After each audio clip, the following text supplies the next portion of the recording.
5 4 3 2 1 تو اب ہم اپنی کہانی شروع کرتے ہیں مسجد۔ استنبول کی مساجد، ایمان، فن تعمیر اور وقت کی کہانی۔ میں آپ کو اپنے اس نیو ولاگ میں ویلکم کرتا ہوں، سلام کے ساتھ اور بہت ساری دعاؤں کے ساتھ۔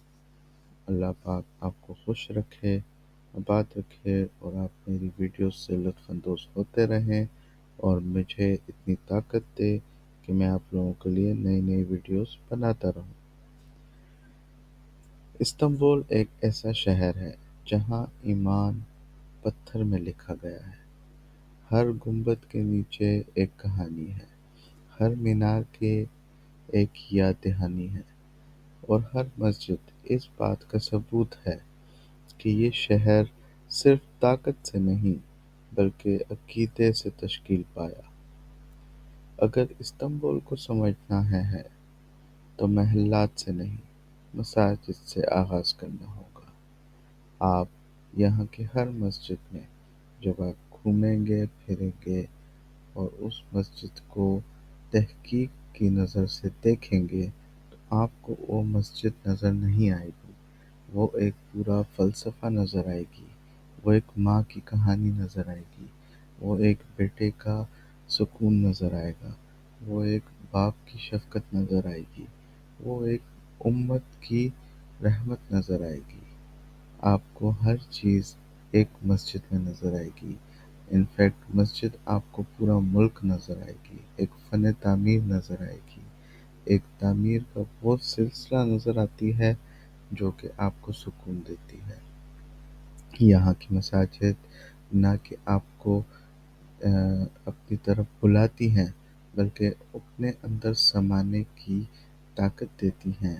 آپ کو جدوجہد نہیں کرنی پڑتی، آپ کو جستجو ہوتی ہے کہ آپ نئی نئی مساجد میں اپنا جائیں، وہاں پہ وقت گزاریں، وہاں پہ عبادت کریں، وہاں کے مولانا، وہاں کے تدریس، وہاں کے ہر انسان سے آپ ملاقات کریں جو کہ آپ کو مختلف قسم کے درس دیں گے، کیونکہ یہ شہر مساجد کے ذریعے اپنی روح بیان کرتا ہے۔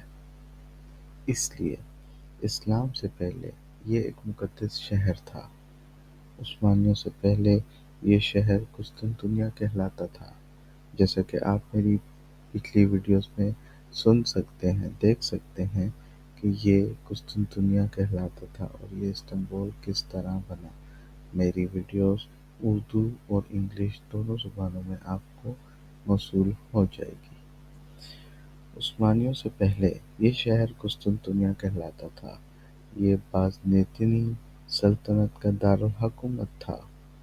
چرچز شہر کی شناخت تھے، مذہب روزمرہ زندگی کا مرکز تھا۔ اس دور کی سب سے عظیم عمارت آیا صوفیہ تھی، جس کو انگلش میں ہاگیا صوفیہ کے نام سے جانا جاتا ہے۔ 6 صدی میں تعمیر ہونے والی یہ صرف ایک چرچ نہیں تھا بلکہ ایک سلطنت کی روح تھی۔ یہاں سے ہمیں ایک بات سمجھ آتی ہے، جب ایمان مضبوط ہو تو فن تعمیر ہمیشہ زندہ رہتا ہے۔ تو ان کے ایمان کے مطابق جب یہ بنایا گیا تھا اور یہ فن تعمیر کا ایسا نمونہ ہے کہ اس کو آنے والے 1500 سالوں میں انہوں نے کبھی بھی جس بھی دور حکومت والے یہاں پہ آئے، چاہے بادشاہ آئے، چاہے کوئی جنگجو آئے، چاہے کوئی اسلامی ریاست کے آئے بادشاہ آئے، کسی نے بھی اس کو ہٹا کے، اس کو اپنی شناخت سے ہٹا کے ریموو کرنے کا یا ہٹانے کا یا اس کو مسجد بنانے کا یا اس کو میوزیم بنانے کا یا اس کو یہ ہٹانے کا فیصلہ کبھی نہیں کیا۔ کیوں؟ کیونکہ وہ اپنے فن تعمیر کی اتنی بڑی مثال تھی کہ کسی نے بھی اس کو ہٹانے کی کوشش ہی نہیں کی۔ تو جب ایمان مضبوط ہو تو فن تعمیر ہمیشہ زندہ رہتا ہے۔ سب کچھ بدل گیا۔ 1453 1453 سب کچھ بدل گیا۔ سلطان محمد فاتح نے قسطنطنیہ فتح کیا، لیکن اصل تاریخ فتح کے بعد لکھی گئی۔ سلطان جت کی تلاوت ملاحظہ فرمائیے۔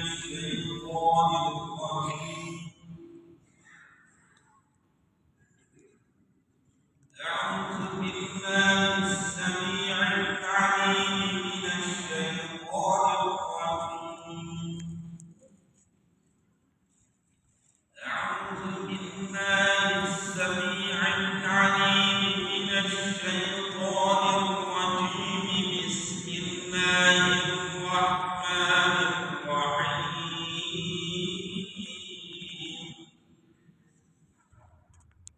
الله یہ ایک چھوٹی سی تمہید تھی، جو ایک چھوٹی سی مثال تھی جو کہ میں آپ کے لیے مسجد سے بنا کے لایا، تاکہ آپ کو پتہ چلے کہ سچ میں یہاں کی مساجد میں ایک سکون ہے۔ تو ہم واپس آتے ہیں۔ سلطان محمد فاتح نے جب قسطنطنیہ کو فتح کیا تو لیکن اصل تاریخ فتح کے بعد لکھی گئی۔ سلطان محمد فاتح آیا صوفیہ میں داخل ہوا، نہ اسے گرانے کے لیے، نہ مٹانے کے لیے، بلکہ بدلنے کے لیے۔ آیا صوفیہ کو مسجد بنا دیا گیا۔ یہ صرف مذہبی تبدیلی نہیں تھی، یہ ایک پیغام تھا۔ شہر بدلا ہے، مگر اس کی تقدیس باقی ہے۔ اور یوں استنبول میں مساجد کی تاریخ شروع ہوئی۔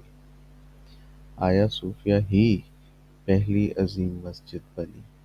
آیا صوفیہ عثمانی مساجد کے لیے ایک نمونہ بن گئی۔ اس کا گنبد معماروں کے لیے خواب تھا۔ مینار شامل کیے گئے، قرآنی خطاطی آئی، مگر عمارت برقرار رہی۔ یہ مٹانے کی تاریخ نہیں، تسلسل کی تاریخ ہے۔ آج بھی ماہرین بحث کرتے ہیں کہ آیا صوفیہ بازنطینی ہے یا عثمانی۔ ابھی تک کوئی اس کا فیصلہ کر نہیں پایا، کیونکہ حقیقت یہ ہے کہ یہ دونوں ہیں۔ عثمانی تصور مساجد۔ عثمانی صرف مسجد نہیں بناتے تھے، وہ مسجد کمپلیکس بناتے تھے۔ ہر بڑی مسجد کے ساتھ مدرسہ، ہسپتال، لنگر خانہ، کتب خانہ، جنازہ گاہ، ہر ایسی چیز موجود ہوتی تھی جو کہ لوگوں کو اکٹھا کرتی تھی، لوگوں کو درس دیتی تھی ایک ساتھ رہنے کا۔ مسجد صرف عبادت کی جگہ نہیں تھی، یہ سماجی نظام تھا۔ مسجد بنانا لوگوں کی خدمت کرنا تھا۔ سلیمانیہ مساجد، جن کا طاقت اور توازن سے تعلق تھا، استنبول کی عظیم ترین مساجد میں سے ایک مسجد سلیمانیہ مسجد ہے۔ یہ سلطان سلیمان عالی شان نے بنوائی اور اسے عظیم معمار سنان نے ڈیزائن کیا۔ سنان کا مقصد آیا صوفیہ کو نیچا دکھانا نہیں تھا، وہ اسے توازن دینا چاہتا تھا۔ سلیمانیہ مسجد طاقت، انکساری اور حسن توازن کی علامت ہے۔ آج بھی اس کو دیکھنے کے لیے لوگ دور دور سے یہاں پہ آتے ہیں، اس کو دیکھتے ہیں، اس کے فن تعمیر سے لطف اندوز ہوتے ہیں، معمور ہوتے ہیں۔ معمار سنان، جس کا ذکر ابھی بتایا گیا، استنبول کی مسجدی تاریخ معمار سنان کے بغیر مکمل ہی نہیں۔ انہوں نے 300 سے زائد عمارتیں بنائیں، لیکن مساجد ان کی اصل زبان تھی، ان کا فلسفہ تھا۔ مسجد بھاری نہیں ہونی چاہیے، خوف نہیں، سکون دینا چاہیے، روح کو بلند کرے۔ ان کی مساجد میں آواز خود بخود گونجتی ہے۔ آج بھی ان مساجد میں مائک کی ضرورت ہی نہیں۔ بلو ماسک حسن اور عقیدت کا ایک عملی نمونہ آیا صوفیہ کے سامنے بلو ماسک آج بھی موجود ہے، جسے سلطان احمد مسجد بھی کہا جاتا ہے۔ یہ مسجد خوبصورتی کے ذریعے آیا صوفیہ کے مقابلے میں تھی۔ اس کے 6 مینار اس وقت کا تنازع بن گئے، کیونکہ 6 مینار صرف خانہ کعبہ کے تھے۔ حل یہ نکلا کہ مکہ میں 7واں مینار بنا دیا گیا۔ یہ مسجد سکھاتی ہے ہمیں حسن تنازع کو نرم کر دیتا ہے۔ مساجد اور روزمرہ زندگی پر اثرات کیسے پڑتے ہیں؟ یہاں کی مساجد روزمرہ کی زندگی کو کس طرح بیلنس کرتی ہے؟ استنبول کی مساجد خاموشی یادگاریں نہیں، یہ زندہ ہیں۔ لوگ نماز پڑھتے ہیں، بچے صحن میں کھیلتے ہیں، بوڑھے سایہ میں بیٹھتے ہیں۔ اذان زندگی کو نہیں روکتی، بلکہ ترتیب دیتی ہے، وقت کا تعین کرنا سکھاتی ہے۔ یہاں پہ لوگ اذان کے ساتھ جگتے ہیں، اذان کے ساتھ جگتے ہیں، اذان کے ساتھ ہی سوتے ہیں۔ دن میں 5 بار شہر ٹھہرتا ہے، خاموش نہیں بلکہ ہم آہنگ۔ چھوٹی بڑی مساجد بہت ساری ہیں، لیکن اگر ہم چھوٹی مساجد کو دیکھیں تو بڑی مساجد کے علاوہ ہزاروں چھوٹی مساجد یہاں پہ موجود ہیں۔ محلہ مساجد، لکڑی کی مسجد، چھپی ہوئی مسجد، کیونکہ ملاحوں نے بنائی، کچھ ماؤں نے بنائی، کچھ آزاد کیے غلاموں نے بنائی۔ ہر مسجد ایک ذاتی ایمان کی کہانی ہے۔ آج کا استنبول اور مساجد اس طرح جدید ہیں جو کہ فلک بوز عمارتیں، ٹریفک، تیز رفتار زندگی، مگر مساجد ویسی ہی ہیں۔ شیشے کے ٹاور میناروں کو منعکس کرتے ہیں۔ جدیدیت نے ایمان کو ختم نہیں کیا، اس کے ساتھ جینا سیکھ لیا۔ مساجد بطور یادداشت ہیں، یہاں کی تاریخ کو بیان کرتی ہیں۔ سلطنتوں کی عقیدت، ان لوگوں کی جنہوں نے چاہا کہ ان کی دعائیں ہمیشہ باقی رہیں۔ کچھ مساجد آگ سے بچیں، کچھ زلزلوں سے، کچھ سیاست سے۔ ایمان طاقت سے زیادہ دیر پا ہوتا ہے۔ رات کو جب شہر خاموش ہوتا ہے، مساجد ہلکی روشنی میں چمکتی ہیں، نہ غرور سے، نہ شور سے، بس موجود۔ یہ استنبول کو یاد دلاتی ہیں کہ وہ کیا تھا اور کیا بن سکتا ہے۔ سلطنتیں مٹ جاتی ہیں، حدود بدل جاتی ہیں، مگر پتھر میں تراشا ایمان صبر سے انتظار کرتا ہے۔ استنبول میں چلنا دراصل دعا کے اندر چلنا ہے۔ یہ دعاؤں کا ایک مجموعہ ہے جو الفاظ میں نہیں بلکہ پتھر میں لکھی گئی ہیں۔ وہ پتھر جو کہ مساجد کی شکل میں، مساجد کی شکلوں میں ہمیں نظر آتی ہیں۔ تو بس ہمیں استنبول آنا چاہیے، یہاں کی مساجد کا، یہاں کی رات کی خاموشی کا، یہاں کی اذان کا لطف اٹھانا چاہیے۔